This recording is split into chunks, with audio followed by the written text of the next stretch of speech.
Friends, நான் தான் மனிஷ். நான் உங்களுக்கு ஒரு இன்னைக்கு செஸ் கேம் பார்க்க போகிறோம். பால் மார்ஃபியும் பிறகு டி கார்லும் இந்த மேட்ச் விளையாண்டுப்பாங்க. அந்த மேட்ச் எப்படி போகுதுன்னு நம்ம பார்ப்போம். E4, E5, Knight of 3, D6, D4, E cross அடித்தா நல்ல மூவ். ஆனால் பிஷப் G4 வைக்கிறாங்க, அதனால D into E அடிச்சுக்கிறாங்க. பிறகு bishop into F3, queen into F3, DE, பிறகு பிஷப் C4 ஃபுல் ஸ்பெண்ட் வைக்க பார்க்குறாங்க. ஆனால் நைட் F6 வச்சு அதை பிளாக் பண்ணுறாங்க. Queen B3 double attack, queen to B7 வைக்க பார்க்குறாங்க. பிஷப் into F7 வைக்க பார்க்குறாங்க. ஆனால் பிளாக்கால் ரெண்டுத்தையும் டிபெண்ட் பண்ண முடியாதனால குயின் E7 வைக்கிறாங்க. குயின் E7 வைக்கிற உடனே குயின் ஒயிட் வந்து அந்த பால் அடிக்காமல் சும்மா நைட் C3 வைக்கிறாங்க. பிளாக் C6 வச்ச உடனே இந்த பின்னை பார்த்து ஒயிட் வந்து பிஷப் D5 வைக்கிறாங்க. வச்ச உடனே பிளாக் வந்து ஒரு பிளண்டர் பண்ணிடுது. என்னன்னா B5 வச்சிருக்கு. இதுக்கு brilliant move night into B5 அடித்த உடனே C into B5, bishop into B5. இப்போ வந்து குயினாலையும் பிளாக் பண்ண முடியாது, நைட்டாலையும் பிளாக் பண்ண முடியாது. ஏன்னா ரெண்டு மூவுமே குயின் லாஸ் பண்ணிடுவாங்க. கிங் இங்கே வைக்க முடியாது, ஏன்னா கேன்சல் பண்ணி பயங்கரமான அட்டாக் வந்துடும். நைட்டு D7 வைக்கிறாங்க. NBD7 வச்ச உடனே கேன்சல் பண்ணுறாங்க. ஏன்னா இந்த பின்னை வந்து நிறைய ஸ்ட்ராங் பண்ணியிருக்காங்க. பிறகு இப்போ இங்கே ரூக் D8 வைக்கிறாங்க.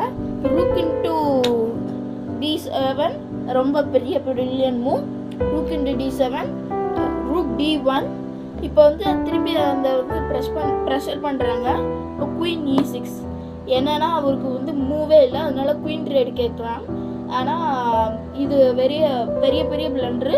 ஏன்னா bishop into D7, queen into D7 அடிக்க முடியாது, ஏன்னா ரூக் இன்ட்டு D7 வந்துடும். அதனால் நைட் இன்ட்டு D7.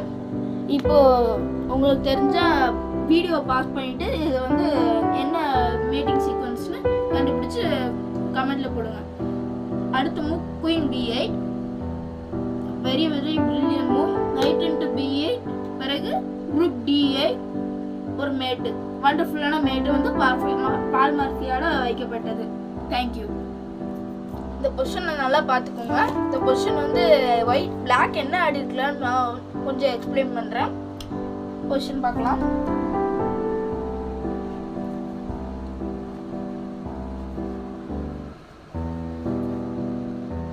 பொசிஷன் பார்த்தாச்சு.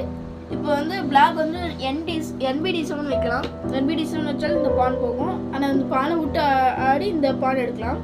எப்படின்னா NBD7, queen into B7, rook B8, queen into A7, இந்த பான் எடுத்துடலாம். எடுத்த உடனே நம்மளுக்கு வந்து ஃபுல் அப் ஆயிரும். ஃபுல் அப் ஆனோடனே இங்கே ரூக் அடுத்து பான் ஃபால் ஆகுது. அடுத்து மிஸ்டேக் என்னன்னா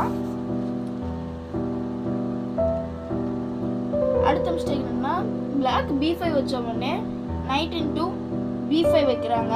நைட் இன்ட்டு B5 வந்து பயங்கரமான பிரில்லியன்ட் மூவ். இந்த பிரில்லியன்ட் மூவை தாக்கு பிடிக்கலாம். என்னன்னா குயின் இங்கே வைக்கலாம். குயின் டு B4 வைக்கலாம், ஏன்னா வேறு மூவே இல்லை. நைட்டு எங்கே போனாலும் இங்கே வச்சாலும் ரொம்ப பெரிய பிளண்டர், ஏன்னா கேஸில் வச்சு ஃபுல்லாக முடிஞ்சிடும். பிறகு வேறு ஏதாச்சும் மூவ் இங்கே பிளாக் பண்ணுறதுக்கு ட்ரை பண்ணாங்கன்னா மூவ் கன்சிடரிங் நைட் A6 சும்மா வச்சாங்கன்னா ஃபுல்லாக பிளண்டர் ஆயிரும். ஏன்னா அடுத்தடுத்த மூவ் கேன்சல் பண்ணிக்கிட்டு இந்த பீஸை விட்டே ஆடலாம். ரூக் இங்கே வச்சாலும் அதுக்கு ஒரு பிரச்சனையும் இல்லை, இங்கே கூட வச்சுக்கலாம். ஏன்னா இந்த பான் அடித்தோடனே பயங்கரமான சீக்வன்ஸில் மேட் ஆயிரும். அதனால் நம்ம பிளாக் வந்து எந்த மூவும் வைக்க முடியாது. அதனால் குயின் B4 வந்து நல்ல move. Queen into B4, bishop into B4 செக்கோட வருது. இப்போ இதை வச்சு பிளாக் பண்ணாங்கன்னா நம்ம இதை அடிச்சுக்கலாம். அவங்க செக்கை வச்சாங்கன்னா நம்ம இங்கே போய்க்கலாம். அவங்க இதை அடித்தாங்கன்னா இப்போ பொசிஷன் ஈக்குவல்.